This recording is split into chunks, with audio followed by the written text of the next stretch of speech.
Eu resolvi todas as questões de raciocínio lógico que caíram no concurso da Polícia Federal em 2021. Foram 12 questões e nessa aula eu vou resolver essas questões com vocês. Eu sugiro que você pause o vídeo, tente fazer a questão antes de ver a solução, depois você me conta aqui nos comentários qual foi o seu desempenho nessa prova. A gente sabe que o concurso da Polícia Federal está previsto ainda para esse ano de 2025, para o segundo semestre, e sem sombra de dúvida é uma das melhores oportunidades de concurso para esse ano. Eu me chamo Breno, sou professor de matemática e raciocínio lógico matemático, e esse canal ele foi criado com o objetivo de te ajudar a realizar o seu sonho. Beleza? Então, sem mais enrolação, bora praticar.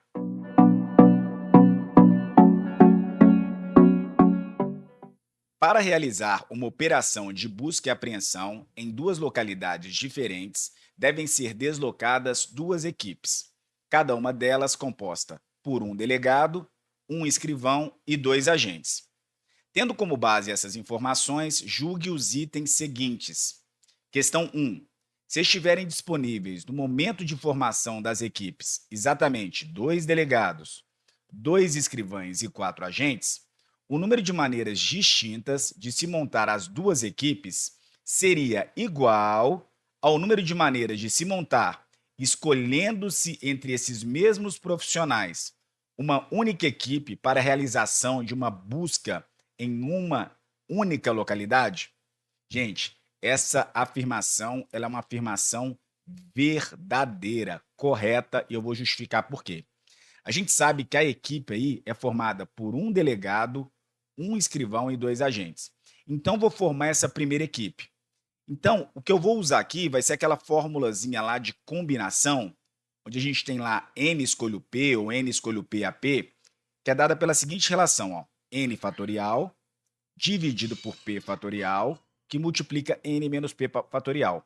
A gente não fica dependente de fórmula para resolver problemas que envolvem contagem combinatória, né? A gente pode utilizar o princípio fundamental da contagem, ou também conhecido como princípio multiplicativo.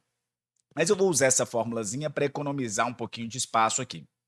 Então, dos dois delegados disponíveis, eu preciso escolher um, porque a equipe é composta por um delegado, um escrivão e dois agentes. Então, eu vou fazer uma combinação dos dois delegados que tem, eu quero escolher um delegado.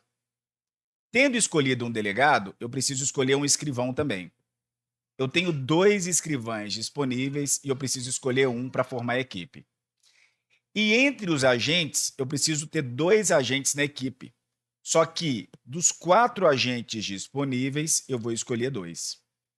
A combinação, gente, até substituindo na fórmula aqui, ó, de 2 escolho 1, é o próprio 2, tá? Número 2, que multiplica aqui, ó, 2 que multiplica, 2 escolho 1 é 2 também, que multiplica 4 escolho 2. A gente pode fazer essas continhas aqui no canto, ó, que é o seguinte, combinação de 4 escolho 2 é a mesma coisa, olha, que 4 fatorial dividido por p fatorial, que é o 2, e depois n menos p, 4 menos 2, que é 2 fatorial, olha. Fazendo essa continha, dá 4 vezes 3 vezes 2 fatorial, dividido por 2 fatorial vezes 2 fatorial. Posso cortar esse 2 fatorial com esse 2 fatorial? E esse 2 aqui, olha, fatorial é a mesma coisa que 2 vezes 1, é o próprio número 2. Então, 4 com 2 aqui dá 2 aqui em cima também, ó. 2 vezes 3 dá 6. Então, aqui dá 6 maneiras. Se a gente multiplicar isso aqui, ó, isso aqui dá 12 vezes 2 dá 24. Eu nem precisaria fazer essas contas para responder essa questão. O que eu quero chamar a atenção é o seguinte: a partir do momento que eu formo uma equipe, vocês concordam comigo que a outra equipe está formada também? Porque como eu tenho dois delegados, a partir do momento que eu escolho um delegado aqui, ó, para ficar na equipe A, por exemplo, o outro delegado necessariamente ele vai estar compondo uma outra equipe, uma equipe B lá. Ele vai vir para cá. Como eu tenho dois escrivães, a partir do momento que eu escolho um escrivão para vir para cá, a outra equipe já está formada também, né? Esse outro escrivão ele faz parte de uma segunda equipe. Como eu tenho quatro agentes, eu trouxe dois agentes para ficarem aqui na equipe A. A outra equipe ela está basicamente formada também, porque os outros dois agentes que sobraram iam compor essa equipe B. E claro, quando eu faço a combinação, gente, eu estou pegando todas as possibilidades da gente escolher dois agentes, né? E assim o raciocínio é análogo também para os delegados, para os escrivães. Então, ficar muito atento com isso. Então, quando ele fala que o número de maneiras distintas de se montar as duas equipes seria igual ao número de maneiras de se montar, escolhendo-se entre esses mesmos profissionais uma única equipe para a realização de busca em uma única localidade. Exatamente, né? Tendo escolhido uma equipe, a outra equipe está formada, né? Porque sobraram exatamente um delegado, um escrivão e dois agentes. Então, essa afirmação aqui ela é verdadeira. Interessante, né? Vamos seguir. Essa próxima questão aqui, gente, ela é ainda em relação ao mesmo texto aqui. Então, a CESP tem costume de fazer isso, né? Esse texto aqui motivador ele é o mesmo para as três primeiras questões. Então, vamos resolver essa segunda questão aqui. Ó. O que, que ela fala para a gente? Para realizar uma operação de busca e apreensão em duas localidades diferentes, devem ser deslocadas duas equipes, cada uma delas com um delegado, não mudou, um escrivão e dois agentes. Tendo como base essas informações, julgue os itens seguintes. Questão 2 fala assim: se tiverem disponíveis no momento de formação das equipes exatamente dois delegados, dois escrivães e quatro agentes, o número de maneiras distintas de se montar as duas equipes é igual a 4 fatorial? Eu já fiz essas continhas na questão anterior. É igual a 4 fatorial? Será que é a mesma coisa? Pô, vamos ver aqui, né? A gente sabe que, tendo definido uma equipe, perceba que a quantidade de delegados é a mesma: dois delegados, dois escrivães e quatro agentes. Né? A partir do momento que a gente forma uma equipe, a outra equipe está formada também, né? Porque sobra exatamente um delegado, um escrivão e dois agentes. Formando a primeira equipe, a segunda equipe também está formada. Então vamos calcular, né? Repetir as continhas aí, ó. Vou ter lá combinação de dois, escolho um, estou escolhendo um delegado dos dois disponíveis. Combinação de dois, escolho um, eu tenho dois escrivães, eu quero escolher um. E a combinação aqui, ó, de quatro agentes, dos quais eu quero escolher seis. Isso aqui vai ser a mesma coisa, olha, que 2 que multiplica 2 que multiplica 4, escolho 2. Isso é a mesma coisa, gente, que 4 fatorial dividido, ó, 4 fatorial, dividido por 2 fatorial, que multiplica 4 menos 2 fatorial, 2 fatorial. Gente, isso daqui a gente tem que estudar, tem que ter noção aí do que é combinação, né? É um assunto que está previsto no edital, né? No último edital esse assunto estava previsto, então vai ter análise combinatória com certeza nessa prova aí de 2025. Então, a gente tem que dominar essas continhas aqui e eu tô sendo mais direto, mas a formulazinha que eu estou usando é a que eu apresentei no slide anterior. É exatamente essa aqui, ó, de combinação, tá? É essa relação de combinação aqui, ó. É quando a ordem não importa, tranquilo? Então, beleza, ó. Aqui eu posso fazer algumas simplificações. Posso cortar esse 2 aqui, ó, fatorial com esse 2. Olha, e esse 2 fatorial com esse 2 também, porque 2 fatorial é 2 vezes 1, que é próprio 2. De fato, sobrou aqui 4 fatorial, que é 24. A gente já tinha encontrado isso lá. Então, essa afirmação também é verdadeira, é correta, beleza? Então, tá certo essa questão também. Vamos para a próxima. Terceira questão, gente, fala o seguinte para a gente. Olha lá.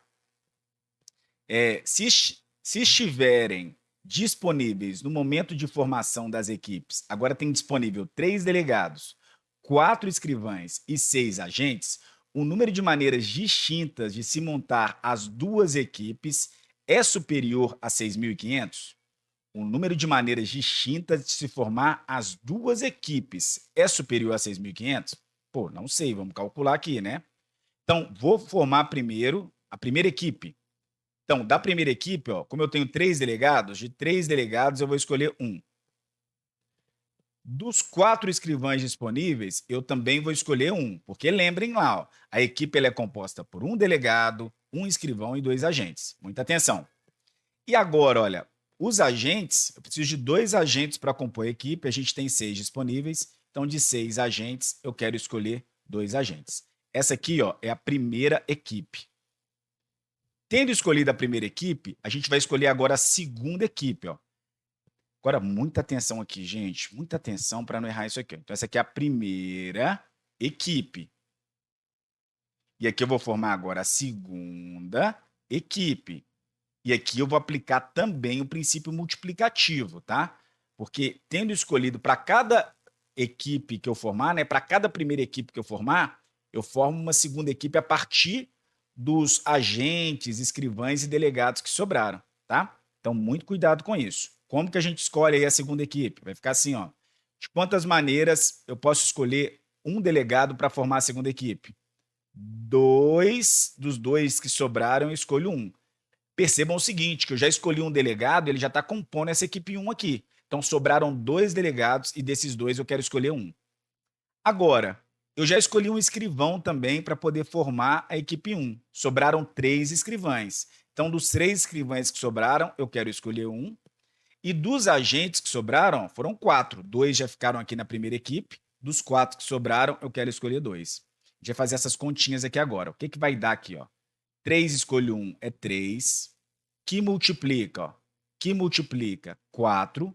Que de 4 escolho 1 é 4 maneiras. Eu posso escolher qualquer um dos quatro escrivães. Que multiplica, olha, 6 escolho 2. Então, isso vai ser 6 fatorial dividido por 2 fatorial. Aí eu faço 6 menos 2, 4 fatorial. Tudo isso tem justificativa, viu, gente? Que multiplica, olha a equipe 2 aqui. 2 escolho 1, vai ser o próprio 2 aqui, ó.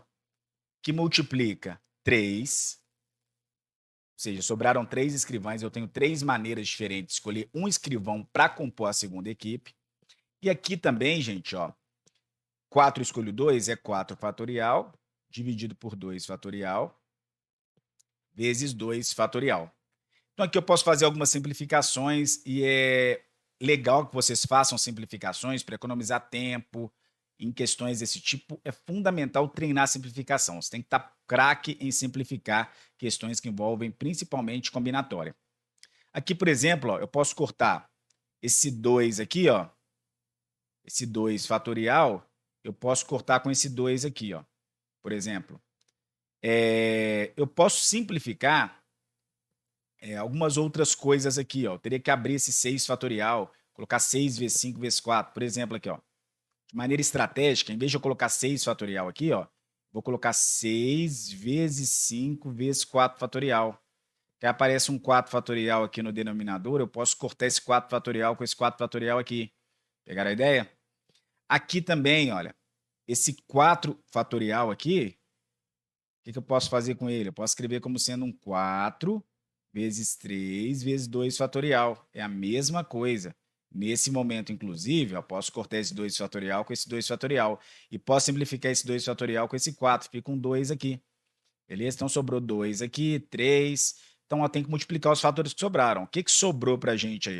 Para a gente multiplicar. No denominador, já joguei tudo fora. Vai ficar 3 vezes 4 vezes 6 vezes 5 vezes 3 vezes o 2 que está aqui, vezes o 3. Se eu não errei conta aqui, ó.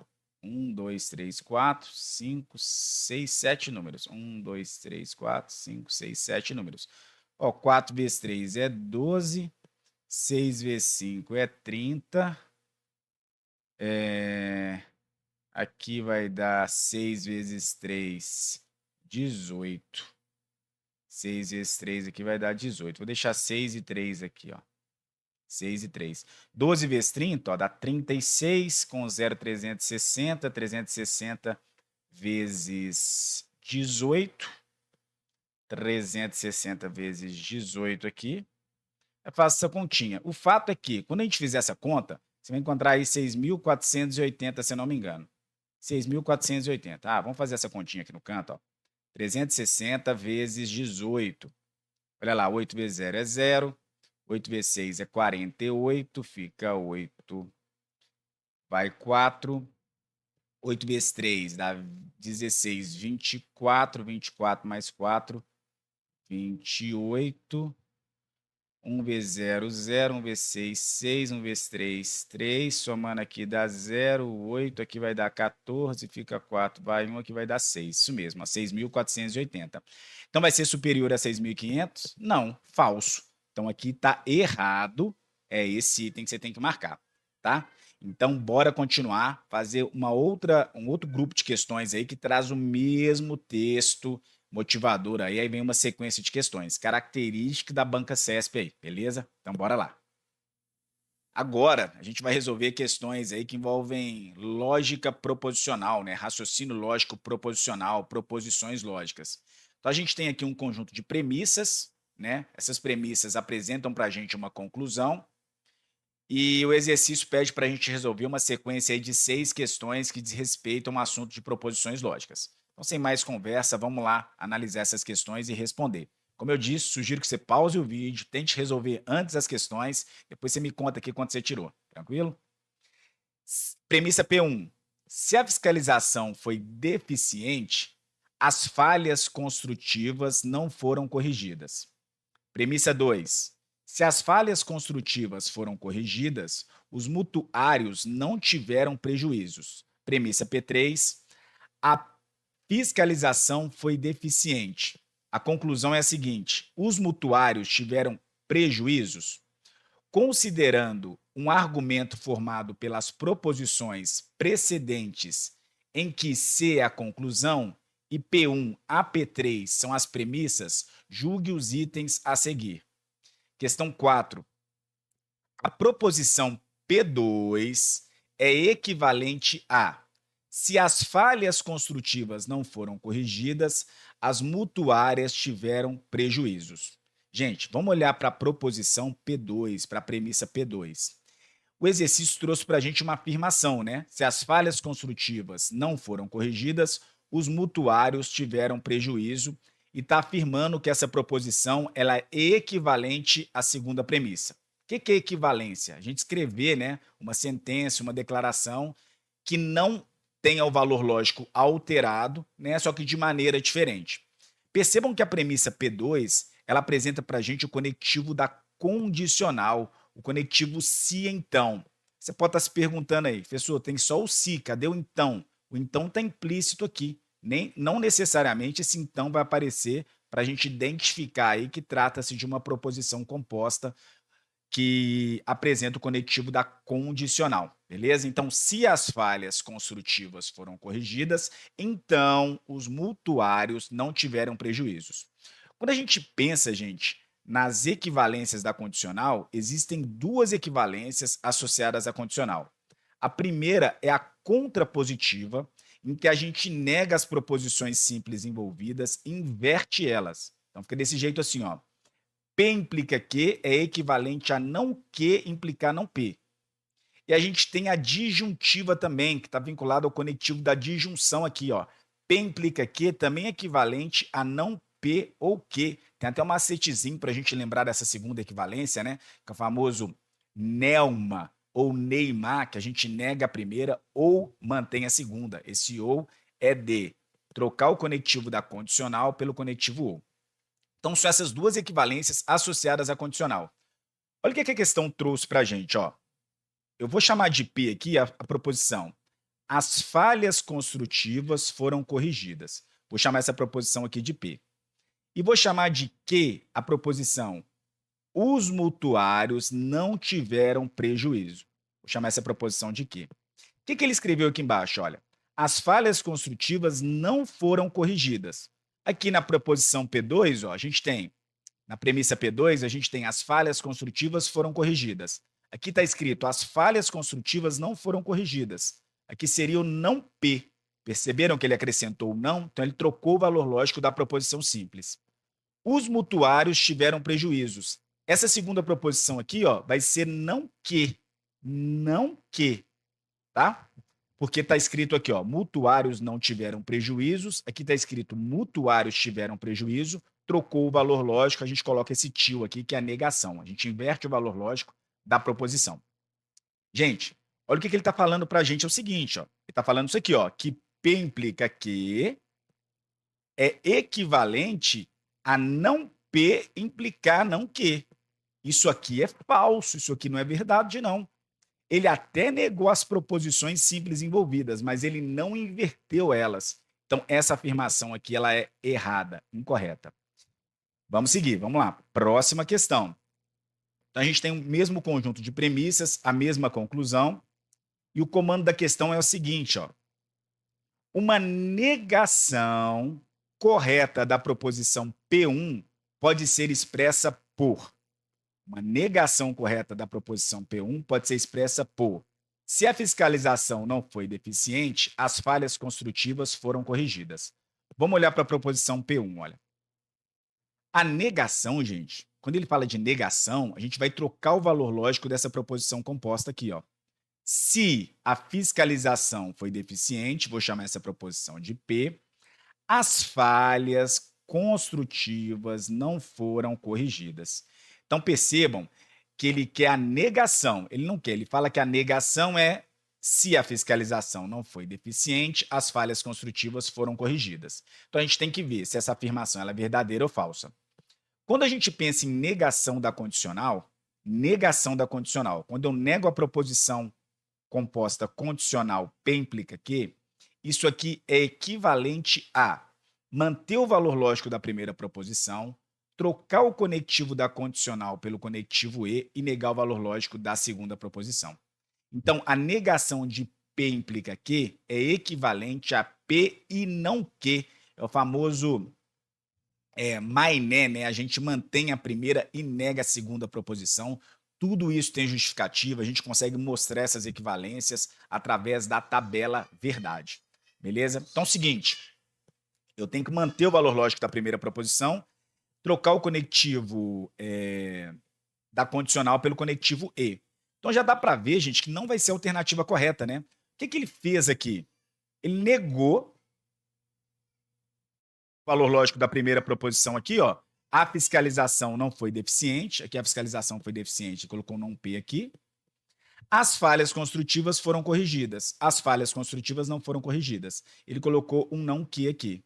O que ele está falando para a gente é o seguinte, ó, que a negação de P implica que é equivalente a não P implicar não que. Ele meio que aplicou uma propriedade distributiva, negou as proposições e manteve o conectivo. Isso não é verdade, tá? Por isso é importante a gente dominar as equivalências, principalmente as equivalências da condicional, né? Não vai ser um macetezinho que vai te fazer passar na prova da PF, cara. Você tem que estudar de verdade, né? Não tô aqui para te iludir, não é macetezinho, tem que estudar, tem que dominar raciocínio lógico matemático, tem que fazer muitas questões, né? Tem que estudar de verdade, enfrentar de frente aí esse assunto, se você tem dificuldade, para você realmente ter chance de conseguir passar na prova, porque são 12 questões e tem um peso considerável.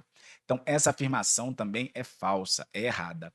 Essa afirmação também é uma afirmação errada, beleza? Vamos seguir. Mais uma questãozinha aí desse bloco aí, ó.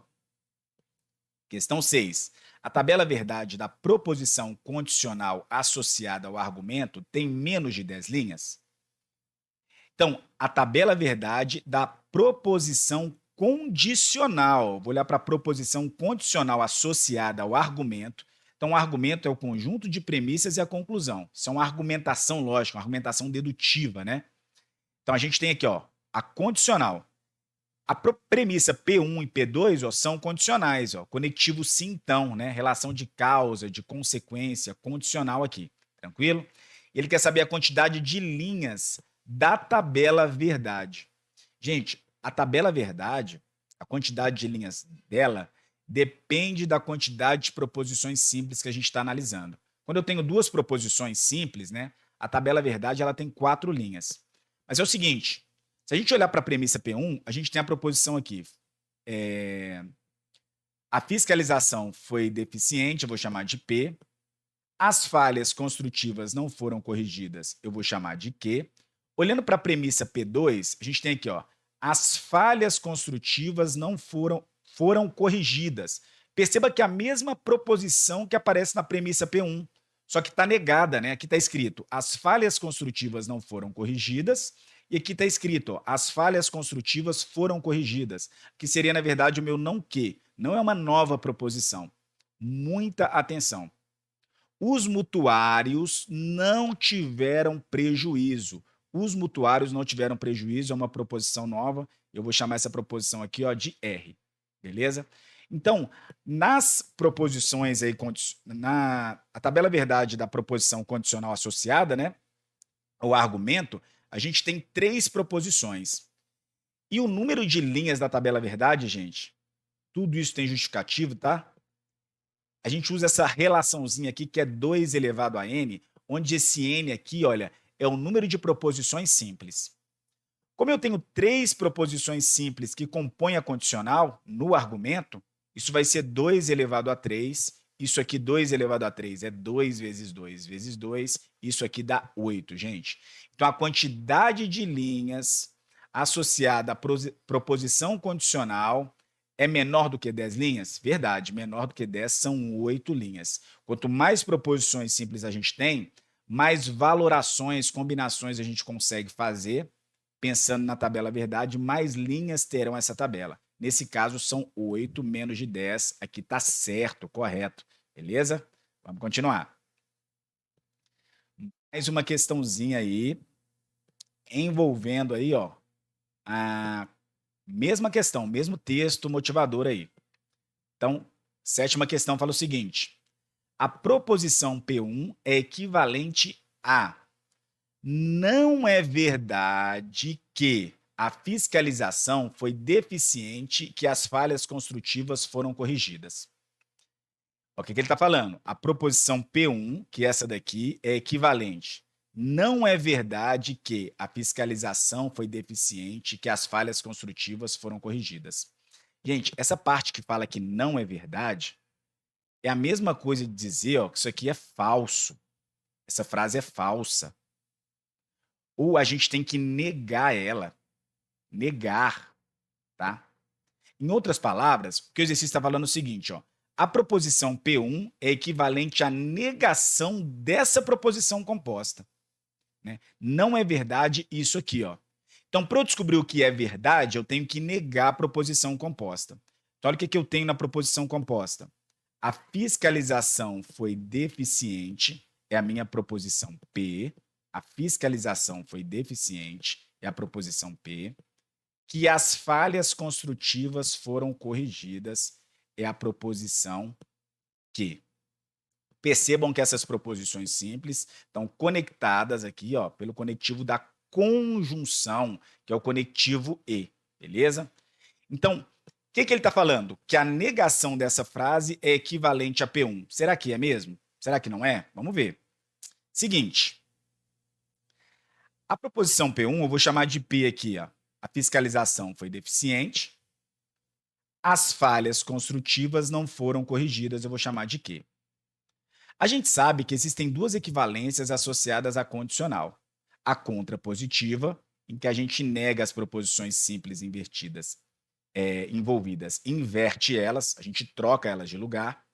E tem a disjuntiva também, que a gente nega a primeira proposição, troca o conectivo da condicional pelo ou e mantém a segunda proposição. Então, essas são as duas equivalências associadas à condicional. O que está falando aqui embaixo? Ó? Que não é verdade isso aqui. Né? Agora a gente tem que tomar cuidado com o detalhe aqui. Ó. Eu vou precisar mexer, olha. Aqui eu chamei de que, olha, as falhas construtivas não foram corrigidas. Como aqui embaixo está falando que as falhas construtivas foram corrigidas, eu preciso colocar um tio aqui, ó. Perceberam que essa proposição Q que está aqui é a mesma que está aqui embaixo, só que com valor lógico contrário. E a P não, a P tá beleza, ó. A fiscalização foi deficiente, a fiscalização foi deficiente. O P e o P aqui eu mantive, tranquilo? As falhas construtivas não foram corrigidas.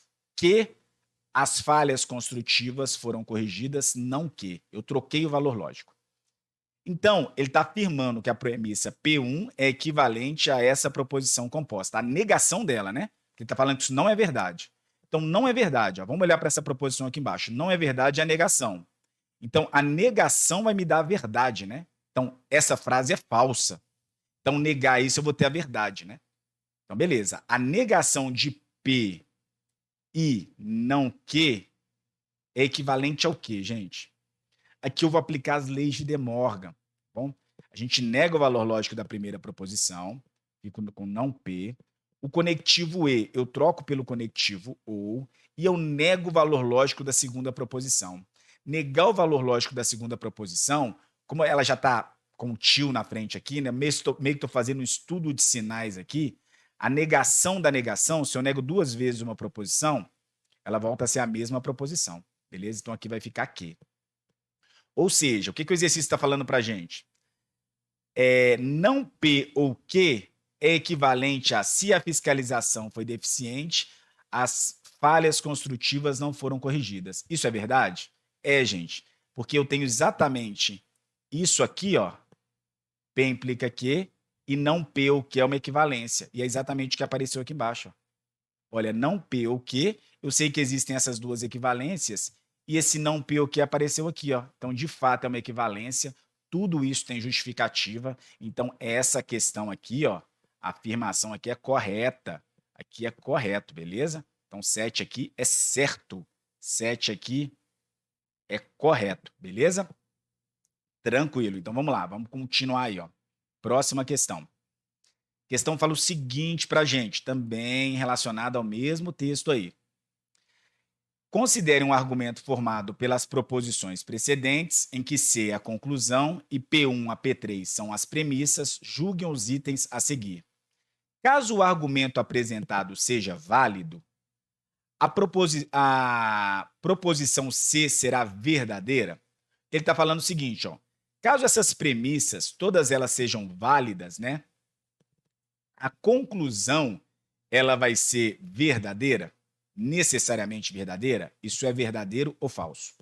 Então, é o seguinte, se os argumentos aí, olha, são válidos, eu vou considerar aqui, gente, ó, que todas as premissas aqui, ó, têm valores lógicos verdadeiros. Os argumentos são válidos. Elas nasceram com valores lógicos verdadeiros, não tenho que questionar aqui. Então, todas essas premissas aqui possuem valores lógicos verdadeiros. Para resolver esse tipo de questão, a gente procura aquela premissa que traz uma proposição simples, facilita na hora da gente fazer a análise, né, dos valores lógicos das proposições compostas que compõem o argumento. Então, olha só, a fiscalização foi deficiente, tem um valor lógico verdadeiro. As premissas, a gente não tem que questionar elas, tem um valor lógico verdadeiro. A fiscalização foi deficiente, valor lógico verdadeiro. Agora, olha aqui, ó. Se a gente olhar para a primeira proposição, a premissa P1 aqui, ó, a fiscalização foi deficiente, trata-se da mesma proposição e eu vou colocar um Vzinho para ela que também tem um valor lógico verdadeiro. Gente, aqui você tem que estar dominando tabela verdade, eu não vou entrar muito em detalhes agora, tá? Se você quiser ter uma preparação completa para o concurso da PF, onde eu explico passo a passo todos os tópicos que envolvem aí tabela verdade, equivalências lógicas, né? Vou te levar do zero a ser capaz de, no dia da prova, gabaritar isso. Vou deixar o link do meu curso aqui embaixo. Eu tenho certeza que vai te ajudar aí a tirar uma pontuação bem interessante na prova, lista de exercícios, contato direto comigo, beleza? Estou à disposição se quiser esclarecer dúvida. Tranquilo? Então não vou estender muito em relação a esse assunto aqui. Mas olha só, essa premissa P1 ela tem que ter um valor lógico verdadeiro. E quando a gente olha para a tabela verdade do conectivo da condicional, né, só é falso no caso Vera Fischer, VF. Né? Então, o que não pode acontecer aqui é que essa consequente aqui, essa outra proposição, tem um valor lógico falso. Então, posso afirmar com certeza que essa proposição vai ter que ter um valor lógico verdadeiro. Ó. As falhas construtivas não foram corrigidas, tem que ter um valor lógico verdadeiro. Porque se fosse falso isso aqui, olha, essa proposição composta, essa premissa seria falsa. Isso não pode acontecer. Não pode aparecer o caso VF, Vera Fischer. Tranquilo? Vi ali também, ó. Agora, olha para a linha de baixo. As falhas construtivas foram corrigidas. As falhas construtivas foram corrigidas têm um valor lógico falso. Aqui, gente, tem um valor lógico falso. Sabe por que tem um valor lógico falso? Se eu considerei verdadeiro, né? Fazendo a análise correta aqui, que as falhas construtivas não foram corrigidas como verdadeiro, então as falhas construtivas foram corrigidas tem um valor lógico falso. Ele inverteu o valor lógico, ele tirou o não. Aqui eu ainda tenho o conectivo da condicional, gente. Eu tenho o conectivo da condicional. Aí tem que saber da tabela verdade lá. Ó. P, Q. Aqui eu tenho P implica Q, né? É VV, é V. VF é F, é o caso Vera Fischer. FV é V e FF é F. FF também é V. Então, olha só. Essa segunda premissa, o antecedente tem um valor lógico falso. Aí eu pergunto para vocês, qual vai ser o valor lógico desse consequente aqui, ó? Os mutuários não tiveram prejuízo. Eu não consigo determinar o valor lógico dessa proposição. A gente fala que isso aqui é indeterminado. Indeterminado. Eu não sei se é verdadeiro ou falso. Sabe por quê? Como o antecedente aqui dessa condicional já tem um valor lógico falso, tanto faz se o consequente aqui for verdadeiro, for falso, isso vai continuar sendo verdade. Olha só, quando antecedente é falso, F com V é V, e F com F também é V. Então, tanto faz, cara, se aqui eu vou ter um Vzinho ou um F, que é o caso aqui da proposição mutuários não tiveram prejuízo, que a proposição composta vai continuar tendo valor lógico verdadeiro. É por isso que você tem que saber tabela verdade, tá? Para conseguir fazer análise de argumentos. Então é indeterminado. Olha o que a conclusão fala. Os mutuários tiveram prejuízo. Essa conclusão, ela não seguiu logicamente das premissas. Ainda que as premissas sejam verdadeiras, a gente não consegue afirmar necessariamente essa conclusão. Porque os mutuários tiveram prejuízo, isso pode ser verdade ou pode ser mentira, porque não contraria aqui as premissas, tá bom? Então, quando a gente não tem a capacidade de afirmar algo em relação ao argumento, a gente considera esse argumento inválido. O que a questão fala? Caso o argumento apresentado seja válido, a conclusão C será verdadeira? Eu não sei se é verdadeira. Ela pode ser verdadeira ou falsa. Ou verdadeira ou falsa. Vai ser uma coisa ou outra. Beleza? Então, nessa questão aqui, é errado, é falso. Beleza?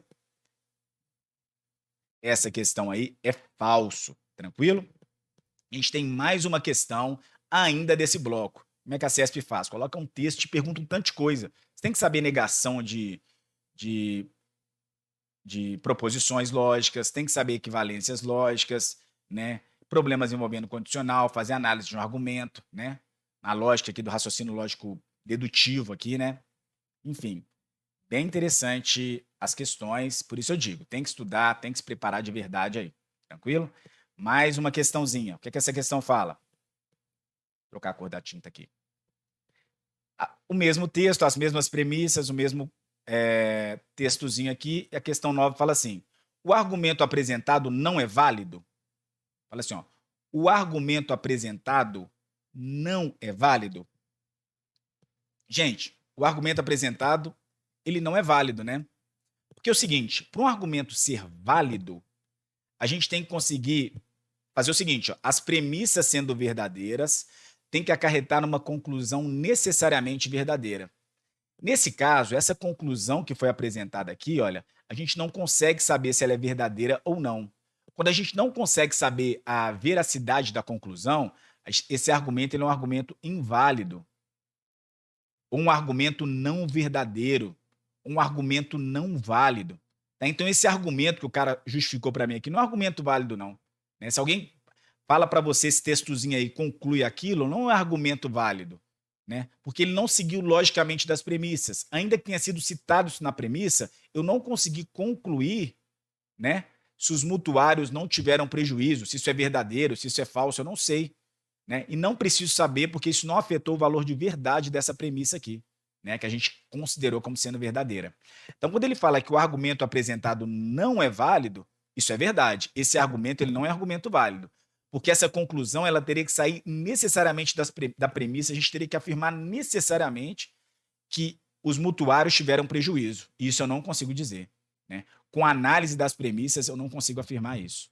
Tá? Aí tem que dominar a tabela verdade. Então, quando ele fala que o argumento apresentado não é válido, tá certo. Não é válido. A 9 aqui, Czinho. Beleza? Agora, a gente vai corrigir aí as últimas 3 questões de raciocínio lógico que caíram no concurso da PF, né? Questão 10, 11 e 12. Questão 10 aí, fala o seguinte, ó, considere os seguintes conjuntos. Então deu para a gente uma tabelinha, falou que o conjunto P aí é um conjunto composto por todos os policiais federais em efetivo exercício no país. O conjunto P1 são policiais federais em efetivo exercício no país e que têm até 1 ano de experiência no cargo. P2, policiais federais em efetivo exercício no país e que têm até 2 anos de experiências no exercício do cargo. E o conjunto P3, policiais federais em efetivo exercício no país e que têm até 3 anos de experiência no exercício do cargo. E assim sucessivamente. Com base nessas informações, julguem os itens que se seguem. Então, são 3 questões vão partir desse mesmo texto aqui, tranquilo? Questão 10 fala assim: o conjunto P é igual à união infinita dos conjuntos P1, P2, P3. E aí, o que você acha? É verdade. É igual à união desses conjuntos aí. Aí você pode estar pensando assim, né? Pessoal, mas os conjuntos P1, P2, P3 são aí de policiais em efetivo exercício até 3 anos, até 4 anos, 5 anos. Mas quando ele usa a palavra infinito, eu não concordo, porque é o seguinte, o conjunto P, ele está querendo dizer o seguinte, vai ser a união do conjunto P1, união com o conjunto P2, união com o conjunto P3, mais reticências, união conjunto P, sei lá, 80, união, que não é mais não, união, né, gente? Está fazendo operações com conjuntos. União com conjunto P81. Aí você poderia estar se questionando. Uai, ninguém fica em efetivo exercício, professor, com mais de 80 anos, não. Gente, não tem problema. Esse conjunto aqui seria um conjunto vazio. A gente representa assim só com essa chave, então com zero cortado aqui. Não tem problema a gente ter conjunto sem elemento. Beleza? Então, a maldade dessa questão foi aqui, ó, são conjuntos vazios. A partir de um momento não vai ter ninguém com mais de 70 anos de exercício. Não tem problema. Mas o conjunto P são todos os policiais federais em efetivo exercício. O P. Então, é a união de todos esses conjuntos aqui. Então, essa afirmação ela é verdadeira. Né? Pega muita gente. O pior é que se você marca errada, você perde a que você acertou anterior. Né? Então, ficar muito atento com isso aí, gente. Tem que estudar, tem que treinar, tem que dominar. Tá? E não tenho dúvida que é um diferencial na prova de você, né? Ter um bom desempenho na prova de raciocínio lógico matemático, coloca lá na frente, cara. São 12 questões. Não é isso mesmo? Então vamos lá, continuar aí, ó. Questão 11. Considere os seguintes conjuntos. Então os conjuntos são os mesmos e o comando é o seguinte, ó. P2 é subconjunto de P1. O que ele está falando é o seguinte, ó. Eu tenho um conjunto P2, é o que ele fala, tá? A gente vai ver se é certo ou não. É um subconjunto de P1. Isso aqui é falso, gente. Por quê? P1 são policiais federais com até 1 ano de exercício.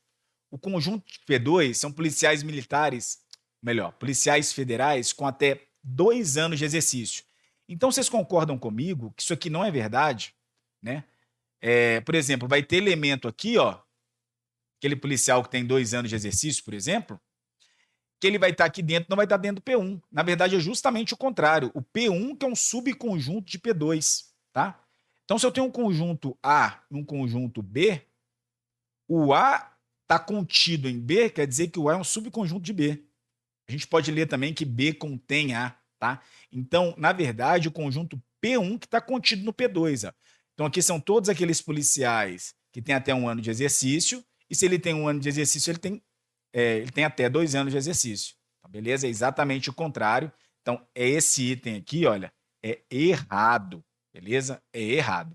Tranquilo? Vamos para a última questão aqui que caiu na prova. Ó. Essa questão fala o seguinte: escolhendo-se aleatoriamente um integrante do grupo P, do conjunto P, a probabilidade de ele ter entre 2 e 3 anos de experiência no exercício do cargo é dado por N, P2 menos P3, dividido por N, P3, a quantidade de elementos do conjunto P2 menos P3, dividido pela quantidade de elementos de P3. Ele até explica na frente aqui, ó, em que Nx indica o número de elementos do conjunto X. E P2 menos P3 é o conjunto formado pelos indivíduos que estão em P2, mas não estão em P3. Aqui a gente tem que dominar operações envolvendo conjuntos, né, noções de conjunto e probabilidade. Essa afirmação também é falsa, gente. Sabe por que é falsa? Seguinte, probabilidade de fato, o que a gente faz? A gente pega o número de elementos do conjunto A qualquer, dividido pelo número de elementos do espaço amostral que a gente fala, né? De todos os elementos. E aqui já tem um erro grave, ó. Ele não dividiu pelo número de elementos do espaço amostral. Ele dividiu pelo número de elementos do conjunto P3. Ele pergunta, ó, escolhendo-se aleatoriamente integrantes do grupo P, não do grupo P3. Então, o espaço amostral é do grupo P. Já está errado por isso aí. Quando ele pega o número de elementos de P2 menos P3, também tem um erro aqui. Porque, na verdade, ele pede o seguinte, ó, a probabilidade de ele ter, a probabilidade de você escolher, né, um integrante desse grupo, ele tem entre 2 e 3 anos. Quando ele pega P2 menos P3, tá errado, ele teria que ter pego P3 menos P2, porque entre 2 e 3 anos, teria que pegar aqueles do conjunto P3, né, que tem até 3 anos de experiências, menos aqueles do conjunto P2. Né? Seria exatamente o contrário aqui, gente. O número de elementos de P3 menos P2. São aqueles elementos que estão em P3 e não estão em P2. Porque tem que ser entre 2 e 3 anos. E aqui ele pegou entre 2. Aqui essa diferença, inclusive, dá sem elemento nenhum, né? Porque P2, os que estão em P2 menos os que estão em P3. Enfim, isso aqui está errado, tá bom? Tem um tanto de erro nessa questão. Então, aqui também é errado, gente. Depois vocês me contam o que vocês acharam da prova, se achou fácil, se achou média, se achou difícil, tranquilo? Se você gostou do vídeo, se ele te ajudou aí de alguma forma, se você vai fazer o concurso da PF, se inscreve aqui no canal, deixa o seu like.